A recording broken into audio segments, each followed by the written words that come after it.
Agar siz xohlagan vaqtda siz xohlagan narsa ola olmasangiz, bu yomon degani emas. Balki sizga yaxshirog'i kelishi mumkin. Misol uchun men 4 marta universitetdan yiqilganman. 4 talasi davlat universiteti bo'lgan. 4-marta yiqilganimda bilasizmi, men shu darajada o'zimga past baho berganmanki, men o'ylaganman, men shu universitetda loser deydi-yu, omadsiz inson bo'lsam kerak. Hayotda bir ish qo'limdan kelmasa kerak degan fikrga borib qolganman. O'ta tushkunlikka tushib qolganman. Lekin qarang, 5-urinishda men o'zim harakat qilgandan ham afzalroq joyga kirganman. Westminster universitetiga kirganman. O'sha paytda eng zo'r nomer 1 universitet bo'lgan. Men bu payt institutga kira olmaganimni eslayman-da. Juda tushkun holatda bo'lganman, lekin hozir yaxshi ham yiqilgan ekan deyman. Sababi tadbirkorlikka kirishimga sabab bo'lgan. Hozirgi mana bu nuqtalarni birlashtirib nima bir kichik xulosa qilsa bo'ladiki, birinchi o'rinda inson.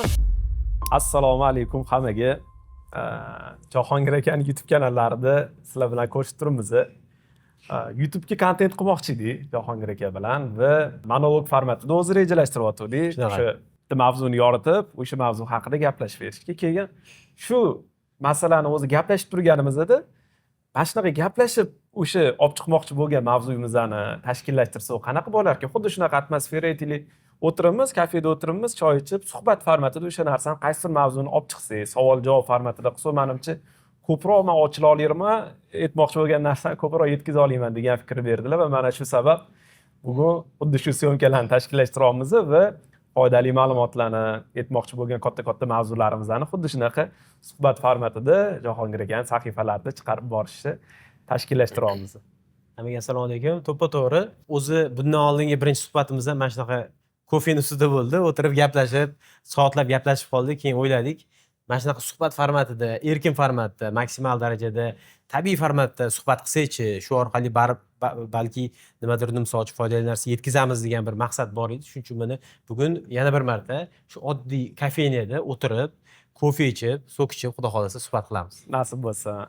Men savollarni beraveraman.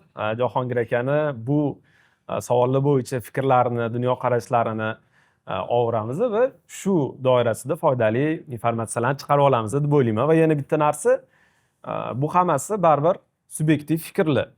Men tomondan ham, bular tomondan ham o'zimizning fikrimizni aytamiz va bu albatta 100% shunaqa degani ham emas yoki bunaqa ham emas degani ham emas, o'zimizning fikrimizni bo'lishamiz ekan. To'ppa-to'g'ri, endi biz misol uchun qanaqa formatda o'ylayapmiz, bitta mavzu tanlanadi, o'sha mavzu atrofida o'zimiz shaxsiy fikrni, tajribadan ulashamiz va bu berilgan fikr mutlaq haqiqat bo'lmasligi mumkin.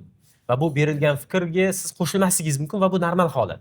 Chunki misol uchun har bir inson o'zini hayotidan va tajribasidan kelib chiqib fikr bildiradi. Misol uchun kimdirga misol uchun iliq suv norma bo'lsa, kimdirga issiqroq suv norma bo'lishi mumkin. Bu degani qaysidir to'g'ri, qaysidir noto'g'ri degani emas. Hamma o'ziga keraklisini oladi. Biz maqsadimiz ham shu, o'zimizni misol uchun tajribadan kelib chiqib, kichkina tajribadan kelib chiqib yoki bir dunyoqarashdan kelib chiqib ba'zi mavzularni muhokama qilamiz.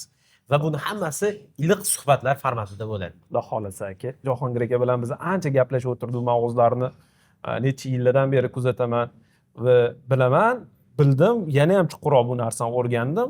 Siz juda quyi darajadan o'sha ko'tarilganingizni, o'sha Toshkentga ko'chib kelishingiz, bu yerda o'sha kvartirada yashashingiz, eng birinchi oilaviy maqsadingiz uy sotib olish bo'lganligi, kichkina uyga ko'chib kelgan, uni sekin kattalashtirib, mana hozir 15 mingta odamga dars beradigan o'sha ta'lim dargohlarini yaratganingiz, bir 16 ta hozir 17-si adashmasam jarayonda Cambridge filiali ochildi.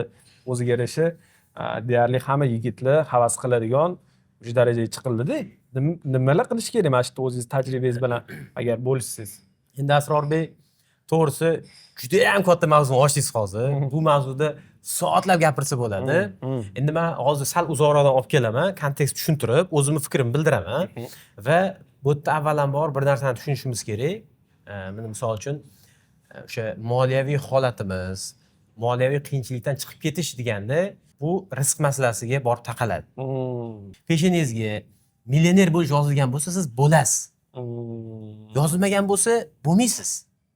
Endi misol uchun buni qanaqasiga tushuntirsak bo'ladi desa, mana oddiygina bir misol aytishimiz mumkin. Bizdan-da aqlliroq insonlar bor. Buni hech kim inkor eta olmaydi. Bizdan-da misol uchun ko'proq o'qigan insonlar bor. Bizdan-da ko'proq mehnat qiladigan insonlar bor. Tushunasiz? Lekin natijalar har xil.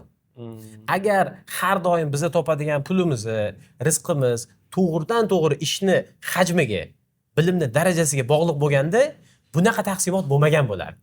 Tushunyapsizmi? Proporsional bo'lardi. Ya'ni sen ko'proq ishlasang, ko'proq topasan degan formulaga tushardi. Lekin voqelikda unaqa emas, unga tushmaydi. Yana bu yerda boshqa bitta tomoni bor masalani. Misol uchun, inson o'zini tasavvur qiling, qanaqa oilada tug'ilishini tanlay oladimi? Yo'q. Tanlamaydi. Qayerda tug'ilishini ham tanlamaydi. Qachon tug'ilishini ham tanlamaydi. Tushunyapsiz? Bu nima degani? Insonni o'sha yaratilishida o'zi ta'sir o'tkaza olmaydigan nuqtalar bor. Hal qilingan bu narsa. Tushunyapsiz? Qayerda tug'ilishimizni, qachon tug'ilishimizni, qanaqa oilada tug'ilishimizni, qayerga borishimiz, nima qilishimiz va hokazo hammasi hal qilingan. Bu peshona taqdir deyshadi-yu, mana shu masala. Xuddi shunaqa rizq ham.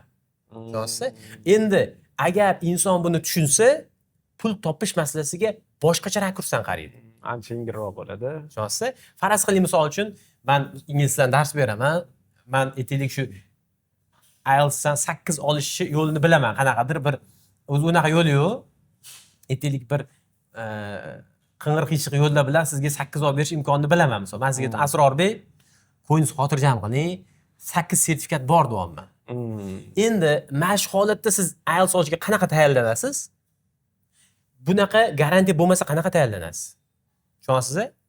Ikkinchi holatda misol uchun siz ozgina xotirjamroq bo'lasiz. Lekin baribir tayyorlanasiz. Baribir tayyorlanib sababini qilasizda.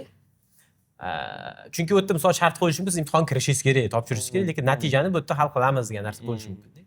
Xuddi shunga o'xshab, agar inson rizqi yozib qo'yilgan, 100% kafolatlanganligini bilsa, u boshqacha harakat qiladi. O'zini o'qqa cho'qqa urmaydi. Harakat qiladi do'st. Tushunyapsiz? Xotirjamroq misol uchun boyagi nima deydi, adolatsiz joyda adolat tomonga yurishi mumkin.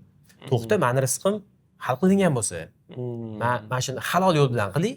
Aldamaydi. Men shuni aldamay, yolg'on ishlatmay, birovning haqqini yemay, chunki rizq yozib qo'yilgan ekan u degan tasavvur bo'lsa, shunaqa ishonch, shunaqa aqida bo'lsa, u boshqacha fikrlaydi. Umuman mehnatga boshqacha qaraydi. Tushunyapsizmi? Endi bundan kelib chiqib, yuqoridagi masalada, misol uchun inson qanaqa qilib o'zini holatini o'zgartirishi mumkin deydigan bo'lsak, birinchi fundamental narsa qabul qilish kerakki, rizq Allohdan va u hal qilingan. Faqat unga borish uchun endi u sabablarini qilish kerak. Nimaga? Chunki inson o'zi o'zgarmasa, uni atrofi o'zgarmaydi. Inson o'zini ustida ishlasa, rivojlansa, harakat qilsa, sekin asta atrofi ham, natijalari ham o'zgarib boradi, lekin bar kunning oxirida u rizq masalasiga borib taqaladi. Tushunyapsizmi? Shuning uchun misol uchun siz aytishingiz mumkin, qanaqadir formula bormi? Boyib ketish uchun deyishingiz mumkin-da. Men bilmayman unaqa formulani. Men bilgan formula bu rizqni Alloh taologa ishonish va shuni sababini qilish. Va bu narsa sizga yozilgan bo'lsa, siz shu narsani olasiz. Lekin agar o'sha siz xohlagan vaqtda, siz xohlagan narsa ola olmasangiz, bu yomon degani emas. Balki sizga yaxshirog'i kelishi mumkin. Misol uchun men bitta misol aytib o'taman. Men 4 marta universitetdan yiqilganman. 4 talasi davlat universiteti bo'lgan. 4-marta yiqilganimni bilasizmi? Men shu darajada o'zimga past baho berganmanki, men o'ylaganman, men shu ingliz tilida loser deydi-yu, loser deydi. Rus tilida neudachnik deydi. Omadsiz inson bo'lsam kerak. To'g'risi hayotda bir ish qo'limdan kelmasa kerak degan fikrga borib qolganman. O'ta tushkunlikka tushib qolganman. Lekin qarang, 5-urinishda men o'zim harakat qilgandan ham afzalroq joyga kirganman. Westminster universitetiga kirganman. O'zbekistonda eng yaxshilardan biri bo'lgan, o'sha paytda eng zo'ri bo'lgan. bo'lgan. O'sha paytda eng zo'ri nomer 1 universitet bo'lganda. Kontrakt bo'yicha ham, bilim bo'yicha ham, tajriba bo'yicha ham va bunaqa olib qarasangiz, misol uchun shu narsa peshonada yozilgan ekan, shu narsaga borildi. Lekin nima orqali? Harakat orqali-da. Boshida siz men yomon bo'lyapti deb o'ylagan edingiz-da, kirolmagansiz, davlatning qarindoshlardan, uydagilardan kirolmayapsan, deb qo'ymisan degan narsa kelyapti. Albatta. Endi bu misol uchun hozirgi mana bu nuqtalarni birlashtirib nima bir kichik xulosa qilsa bo'ladiki, birinchi o'rinda inson xotirjam bo'lishi kerak. Chunki u oladigan rizqi yozilgan. U tirik ekan, rizqi bor. Rizqi qachon tugaydi? Inson o'lgandan keyin rizqi tugaydi-da. Tushunasiz? Birinchi xotirjam bo'lish kerak. Ya'ni o'zini o'qqa, cho'qqa urib boyagi va'dalar bor-ku, tez boyib ketish, mamna qilsang bunaqa bo'ladi, misol uchun boyagi harom harish yo'l bilan bo'lsa ham nima qilib bo'lmasin, pul topish vasvasasiga o'zini urish kerak emas. Chunki bu insonga yaxshilik olib kelmaydi. Kunning oxirida. Topadigan bo'lsa, baribir topadi. U bu yoqdan bo'lsa, bu yoqdan bo'lsa, gap shunda-da, siz qaror qabul qilasiz. Halol yo'l bilan topasizmi yo qing'ir yo'l bilan? Baribir shu pul endi agar siz mana shu tanlov qilganingizda halol yo'l bilan, mehnat bilan, to'g'ri yo'l bilan topolmasangiz, u sizga yuqadi. Boyagi baraka so'rashadi-yu. Misol uchun inson o'zini rizqini ko'paytira olmas ekanda, lekin barakasiga ta'sir qilishi mumkin ekan. Duo qilib, ota-onasining duosini olib, halol yo'l bilan ketsa, u baraka. Baraka nima degani? Misol uchun 100 so'm pulingiz bo'lsa ham sizga yuqadi shu. Mana shunaqa insonlarni misol ko'rishimiz mumkin jamiyatda. Million puli bor-da, farzandi nogiron yoki farzandsiz yoki boshqa joyda boshi muammodan chiqmaydi. Pul o'ziga tatimaydi. To'plab shundan qamalib qoladi, hammasidan ayriladi. Tushunyapsizmi? Ya'ni misol shunaqa paytlarda bir o'ylaysizda, ya'ni inson o'zini demak o'qqa-cho'qqa urish kerak emas ekan. Agar peshonasiga yozilgan bo'lsa, u narsani balki olar ekan degan fikrga kelasiz. Bir narsani lekin aytib o'tish kerak. Bu hammasi mening shaxsiy fikrim. Kimdir bunga qo'shilmasligi mumkin va bu normal holat. Chunki hammani o'zini formulasi bor, o'zini bir ishongan nuqtasi bor. Lekin men o'zimni o'sha shaxsiy fikrim, tajribamdan kelib chiqib aytaman. Men qanaqadir bir boy kambag'allikdan yoki bir moliyaviy qiyinchilikdan chiqib ketish uchun 100% ishlaydigan formula bor deb o'ylamayman. Lekin biz dunyo qarashimiz to'g'rilab olsak, qolgan hamma misol formulada bizga sekin tushib ketaveradi-da. Asos sifatida mana shu ishlab beradi. Asos sifatida, ya'ni asos fundament sifatida shu bo'lishi kerak. Tushunasizmi?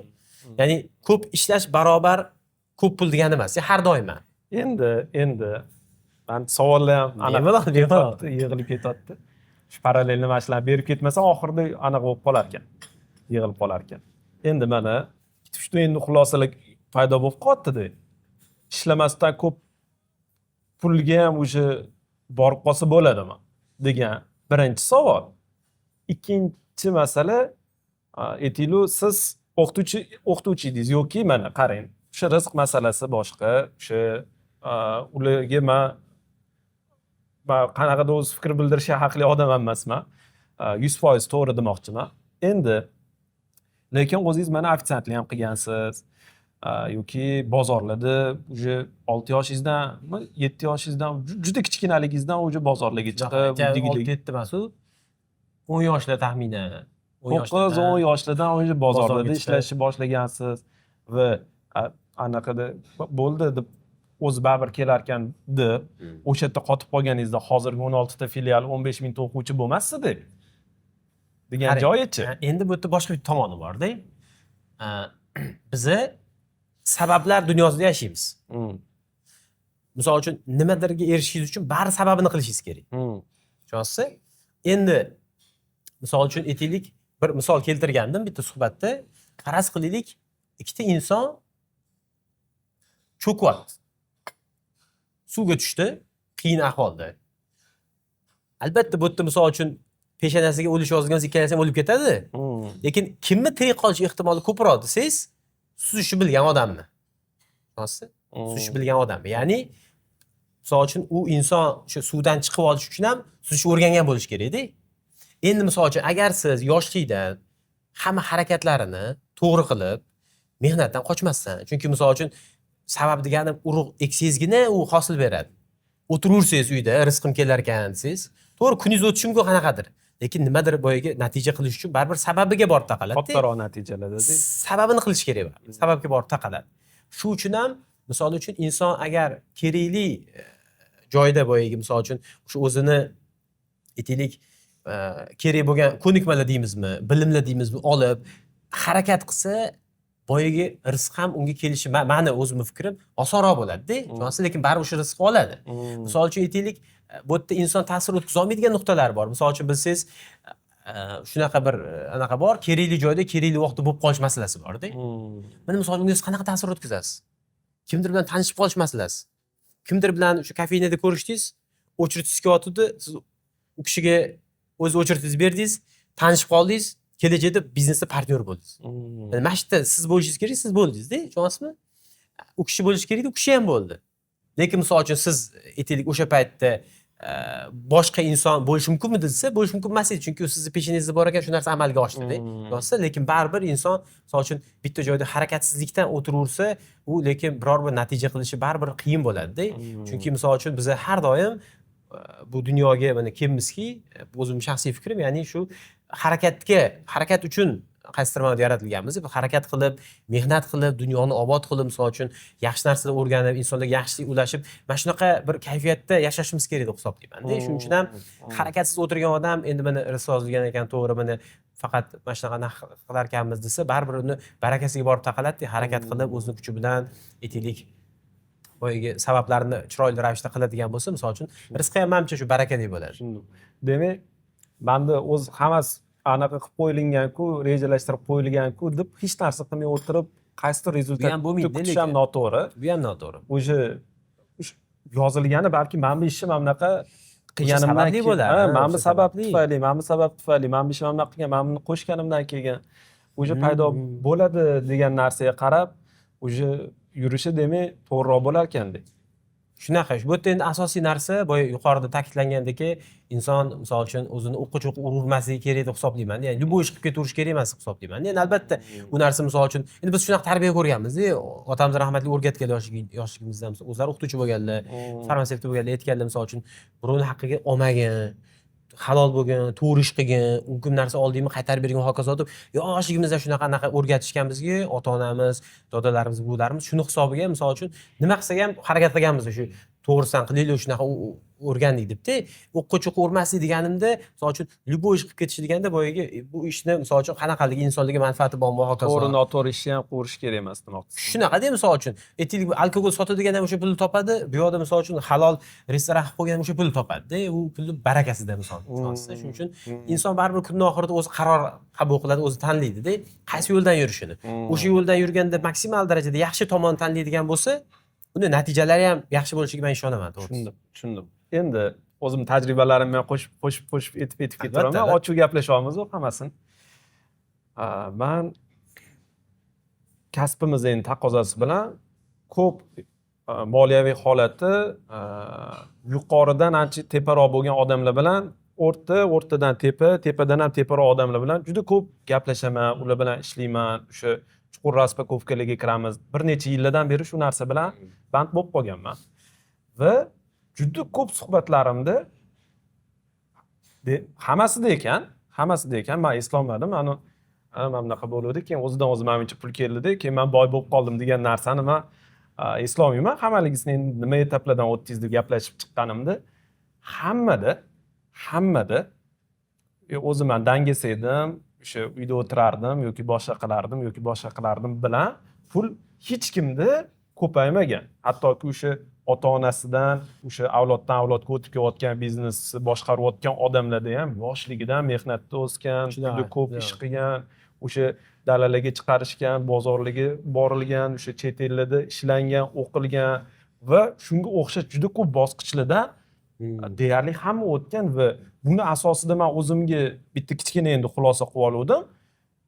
Qanaqadir muvaffaqiyat, qaysidir daraja, qaysidir moliyaviy holat, qaysidir o'sha ko'proq odamlar havas qiladigan daraja shunchaki hech kimda kelmagan ekan. Shunchaki o'zidan o'zi paydo bo'lib qolmagan ekan.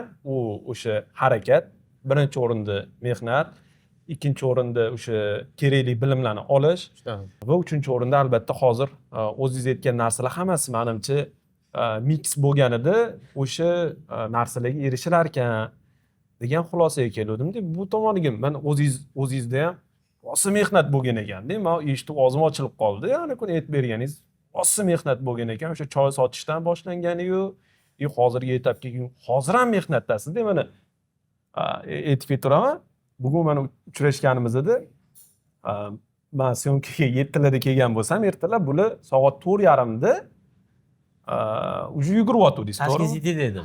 Sal kechroq boshladim. Buncha уже 3:30da уже uyg'ongan bo'lib, 4:00da desangiz ham 4:00da uyg'onib chiqib ketilyapti-da. Endi har kuni unaqa emas, lekin bunday ko'rib turib robotdagi yashirgan deyish kerak emas. Ya'ni bu mana bunaqada, misol uchun to'g'ri aytyapsiz. Bu holatga izoh berib ketmoqchiman. Ya'ni ba'zan storylarda voqea turganimizni qo'yamiz, lekin bu degani har kuni shunaqa. Endi harakat qilamiz degan asosiysi. Chunki o'zi progress ham ko'plar o'ylaydi, har kuni ertalab soat 4:da turib yugurishga chiqish emas. Har kuni qaysidir kun kechroq, qaysidir kun ertaroq, lekin doimiy bo'lish o'sha narsa. Mana shu narsa shu progressga olib boradi-da. Fikringizni tugatib oling, men sizni boyagi savolingizni tushundim, men shunga hozir bitta tushundim. javob berishga Endi meni ko'rayotgan odamlarda xayolidan o'tishi mumkin. Menda ham o'tdi xayolimdan. nima zaril dedimda, voy dedim, 4,5. Bu lekin juda katta jasorat.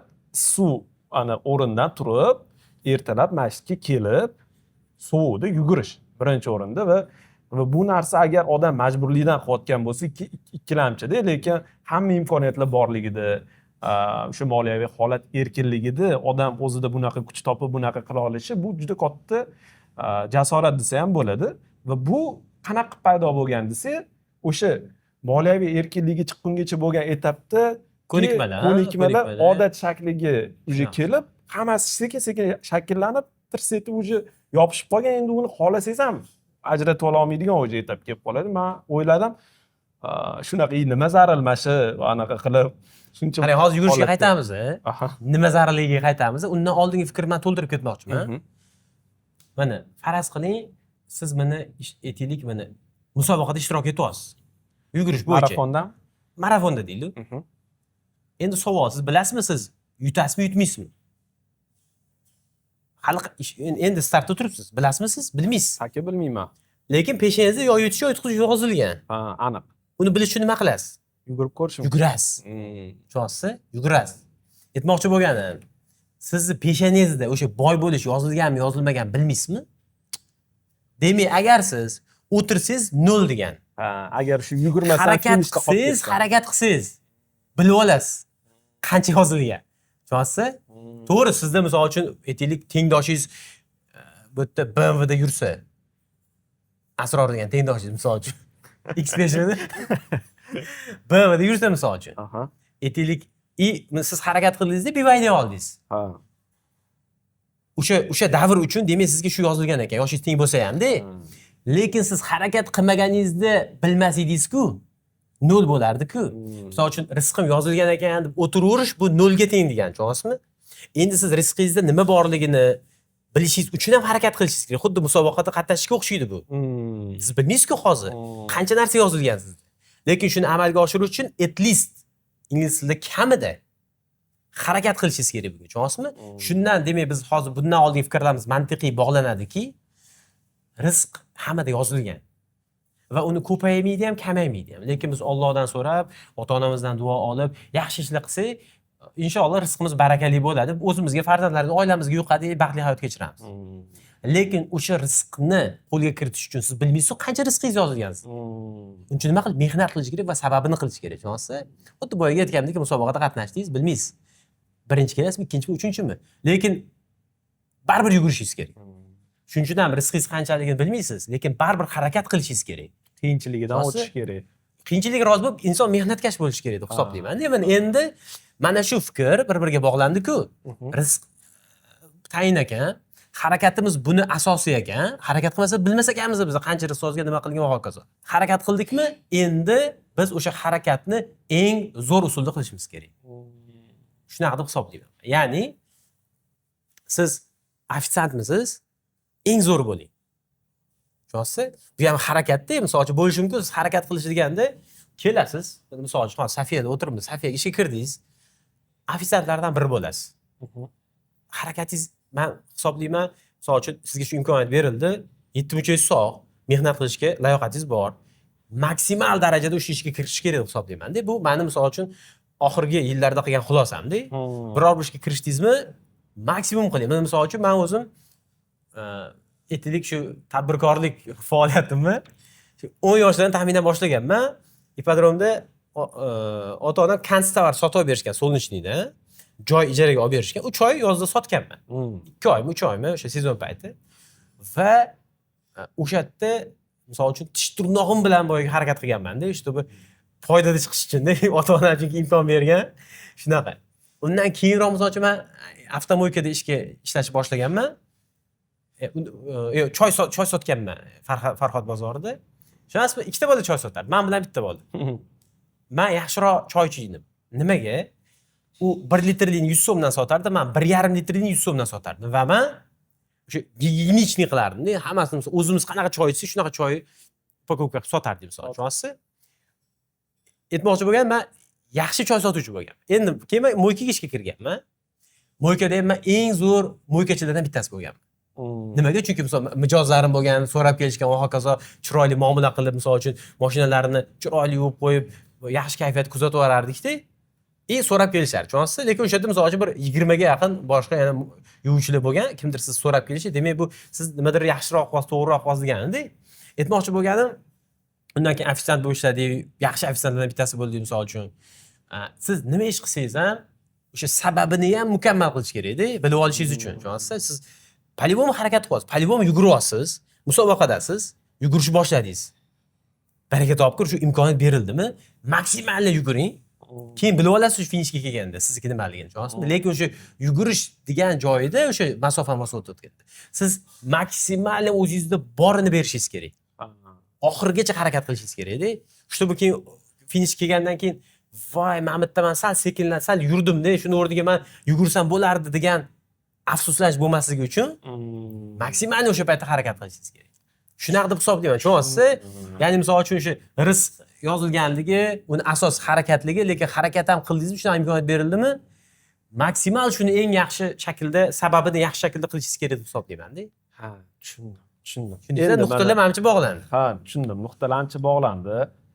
Bitta endi kichkina xulosa qilib ketaman, buni to'g'ri yoki noto'g'riligini ham o'zingiz fikringizni aytib ketasiz.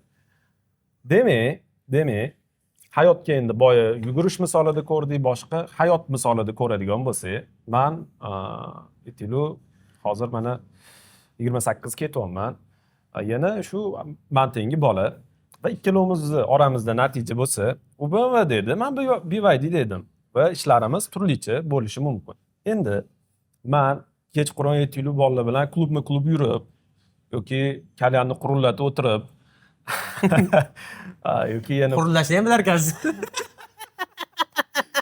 yana shunga o'xshagan qanaqadir mashg'ulotlar bilan band bo'lib o'zim misol mazza qilib yurib, endi menga mana shu yozilgan ekanda deb o'tirishim kerak emas.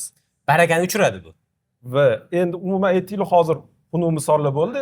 Bekor o'tirib, prosta tak bekor o'tirib, vaqtimni behuda narsalarga sarflayotganimda, u odam qaysidir sabablarini o'sha ko'proq qilgani, ko'proq o'zini ustida ishlagani, ko'proq aytaylik bo'sh vaqtida bolalar bilan aytaylik sevinchga chaqib o'tirmayapti-da, u misol kitob o'qiyapti, u dars qilyapti yoki o'zini ustida ishlayapti va shunga o'xshagan ishlarni qilyapti-da, endi unga ko'proq yozilgan ekan, menga kamroq yozilgan ekan deb o'tirish ham anaqada demak to'g'ri emas-da. U men demak o'sha bola BMW olgan bo'lsa, nima qildi u, qanaqa qildi, nima ketma-ketlikdan o'tdi, men nima qilyapman?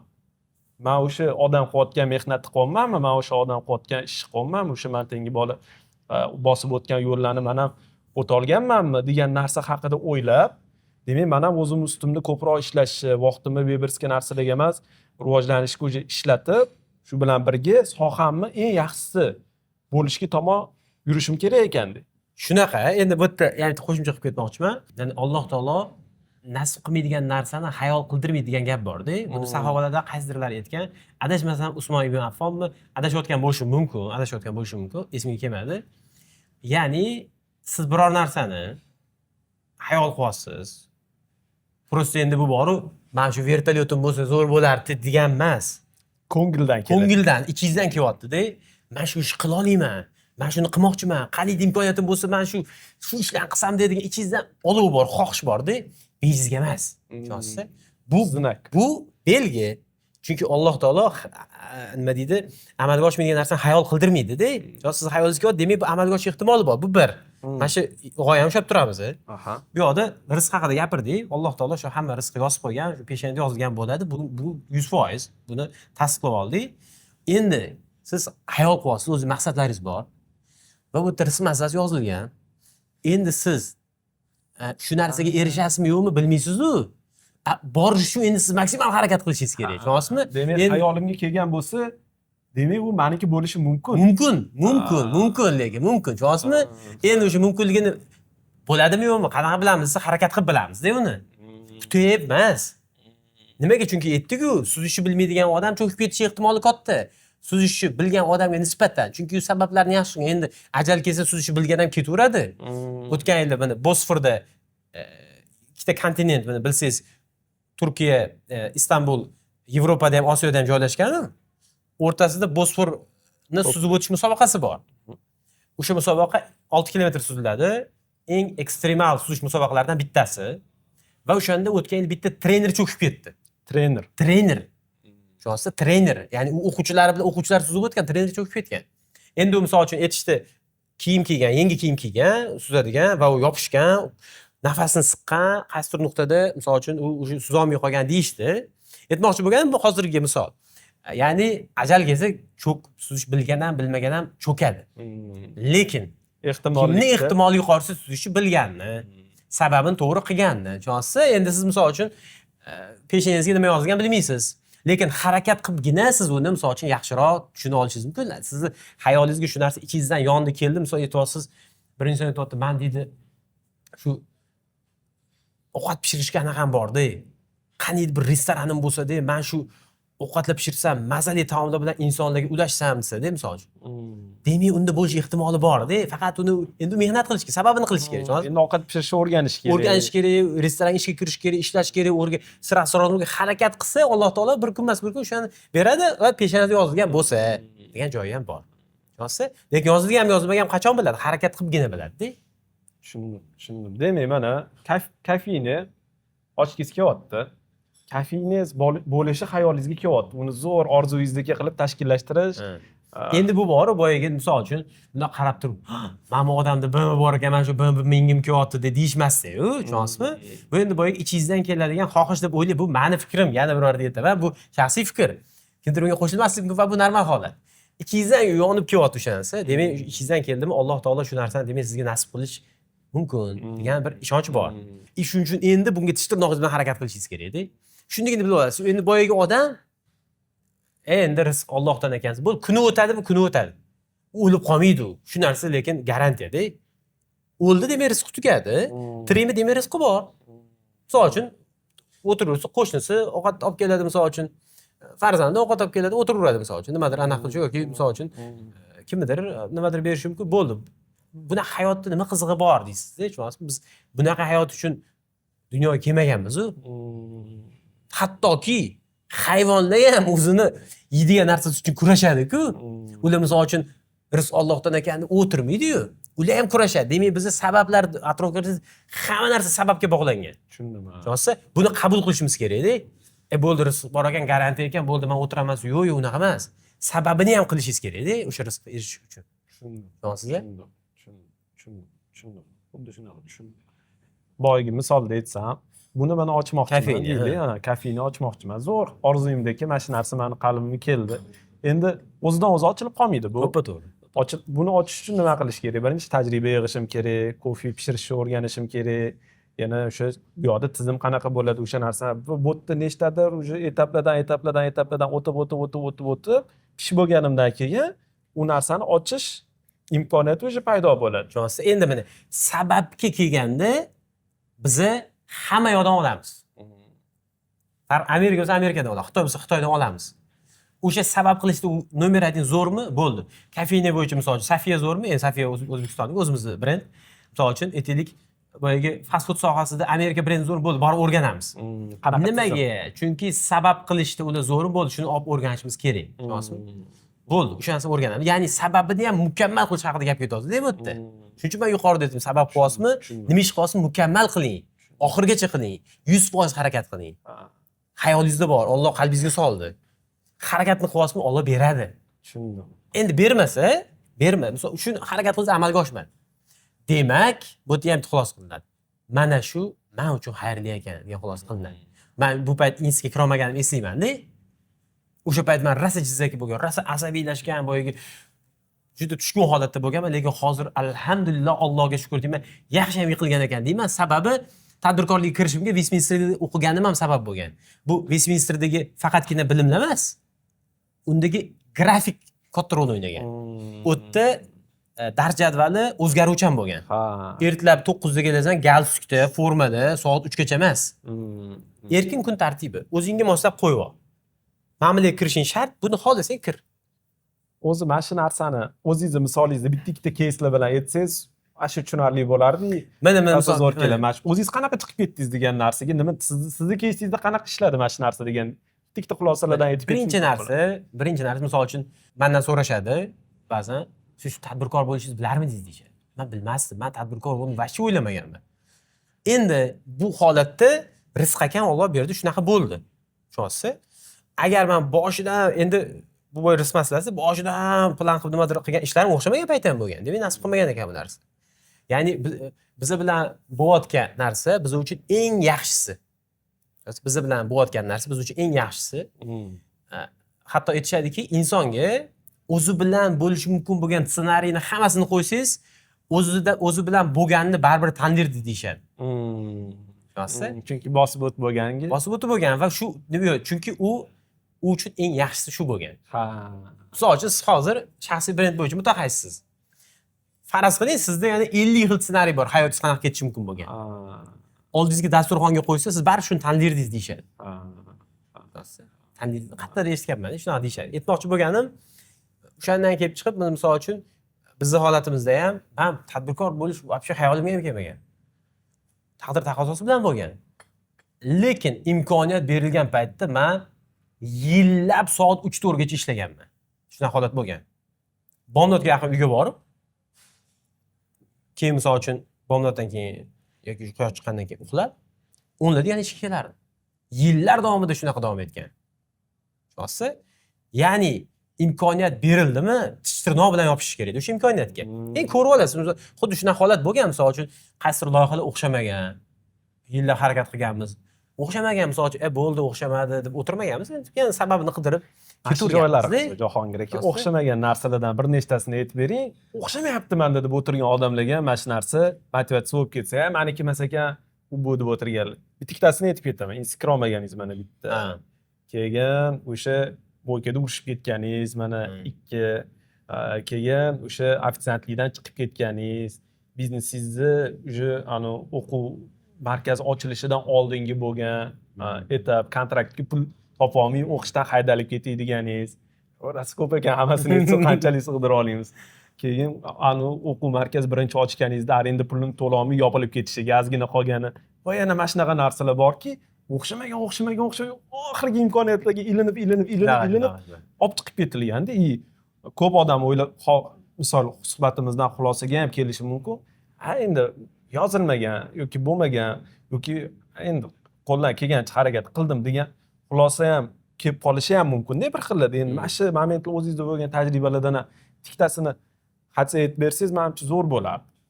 Endi misol uchun o'zimizda bo'lgan tajribalarda o'sha universitetga kira olmaganimiz yaqqol misol bo'lishi mumkin. Lekin harakatdan to'xtamaganmiz-da. 5-martasi alhamdulillah keyin kirganmiz Westminsterga. Bu nima eng yaxshisi kirganmiz shu payt. Bu bitta misol bo'lishi mumkin. Yoki men misol uchun biznes endi boshlagan paytimiz rosa qiyinchiliklar bo'lgan. Arendalar to'la olmasdan, misol uchun xodimni ishga olmasdan o'zimiz markaz tozalagan paytlarimiz bo'lgan. Bundan uyalmaymiz. O'sha payt o'zimiz spring, o'zimiz polatganmiz. Bu narsa normal bo'lgan. Kechqurun hamma ketgandan keyin shunday qilib yurdik-da. O'zimiz misol uchun pollarni artib top-toza qilib ketardik. Hattoki o'sha xodimga ham oylik berishga imkoniyat bo'lmagan-da, tushunasizmi?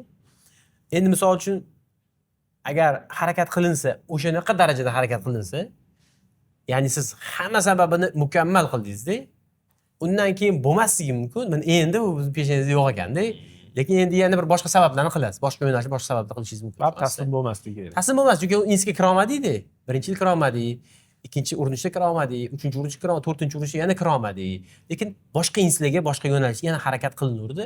Oxir-oqibat peshonada bor ekan, shu narsaga erishildi-da. Tushunasiz? Shuning uchun aynan sababiga kelganda men o'ylayman, shu sababini ham maksimal darajada mukammal qilinsa, o'sha yaxshilikka olib keladi deb o'ylayman-da. O'sha yaxshi bo'ladi. Imkoniyat berildi, maksimal darajada o'sha tish tirnoq bilan harakat qilish kerak deb hisoblayman. Demak, xulosa qilsak, o'sha moliyaviy qiyinchilikdan chiqib ketish uchun odamning oldida nima qadamlar bor? Umumiy suhbatimizda anaqa qilsak. Xulosa. Birinchi o'rinda tushunib olishimiz kerak. Bu endi mening fikrim, ya'ni shaxsiy fikr. Birinchi o'rinda tushunib olishimiz kerak, buni rizq Allohdan, buni tushunishimiz kerak. Buni o'zgartirib bo'lmaydi. Lekin biz bilmaymiz qancha rizq yozilgan bizga. U uchun biz demak uni harakat qilishimiz kerak. Harakat qilmasak, biz o'tiraversak yaxshi bo'lmaydi. Yaxshi bo'lmaydi. Biz chunki o'zgarish xohlayapmiz u. Maqsadlarimiz katta, xohishlarimiz bor. Demak, harakat qilishimiz kerak bu uchun. Va agar bir narsa sizning hayolingizga keldi, bu narsa yaxshi narsa. Birovni, misol uchun, yomonligi ishlamaydigan, insonlar foydasiga ishlaydigan. O'zi nafsingizni anaqalar emas. boyagi aytaylik xohishlar emas faqat bir yaxshi ish qilgingiz va hokazo kelyaptimi, demak bu narsani Alloh taolo sizga nasib qilish ehtimoli bor. Ehtimoli bor. Nasib qilmasligi ham mumkin. Qilmasa, demak bu yaxshiligi. Mana rosa xohladim yuridический kirishga kira olmadim va yaxshiligi bo'ldi bu. Rosa Undan yaxshirog'i chunki. undan yaxshirog'i. Demak sizda undan yaxshirog'i bor bu yoqda. Ha. Rosa undan yaxshirog'i, demak davom etish kerak harakatda. Undan yaxshiroq sizga yetib keladi va o'sha aytdik shu biz sabablar dunyosida yashayapmiz. Hammasidan sababini qilishimiz kerak. Sababga kelganda Xitoyda bo'lsa borib Xitoyga o'rganish kerak. Amerika bo'lsa Amerikadan o'rganish kerak. Kimdan bo'lsa o'rganib o'sha sababni olib kelib amalda qo'llash kerak.